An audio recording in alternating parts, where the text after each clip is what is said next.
haddii aad tahay qof naxdin badan ama qof waayeel ah fiidiyogan ku diran yahay fadlan ha fiirsan. Sheekadani waxay ku dhacday gabar magaceeda la yiraahdo Miranda. Sheekadan waxay u dhacaysaa sida tan. Miranda waxay dhiganaysaa jaamacad. Miranda sida caadadu ah markasta waxay ka soo baxdaa gurigeeda iyadoo aadaysa jaamacadda, laakiin maalmihii hore u soo martay maalintan way ka dubneed. Miranda waxay ka soo baxday gurigeeda iyadoo u socota jaamacadda. Miranda arrinka ay la yaabtay wuxuu ahaa jaamacadda banaankeeda qofna maysan joogin. Miranda isla markii waxay u qaadatay in dadka dhammaan ay ku aruureen gudaha macallimiinta iyo ardayda, laakiin waxay damacday in ay message u dirto si ay u ogaato meesha ay joogaan. wax message-kii u soo jawaabo way weysay Miranda, waxayna go'aansatay in ay jaamacadda gudaha ka soo fiiriso dadka ku jiro. Miranda waxay gudaha u soo gashay jaamacadda. Markay soo gashay gudaha xataa waxay ka weysay qof ku jira gudaha. sidoo kale Miranda waxay fiirisay fasalada dhammaan fasal kasto. nasiib xumo waxay ka weysay wax arday ah ama macallin.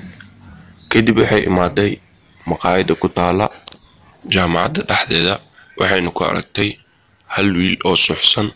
kadib waxay imaaday qaybta labaad ee maqaayada, waxay ku aragtay gabar ay saaxiibo yihiin meesha dhiiggeedu ku baxayo. kadib waxaa moobilkeeda u soo dhacay message-kaasina markay akhriso waxa ku qornaa waxaa joogo dilay iskoolka dhexdiisa ee ka soo bax inta uusan ku dilin. Miranda naxdin daraadeed waxaa ka dhacay boorsadeedii, iyadoo ordays ayay waxay ka soo baxday jaamacaddii. banaanka ayayna imaaday, waxayna kolgaraysay booliiska.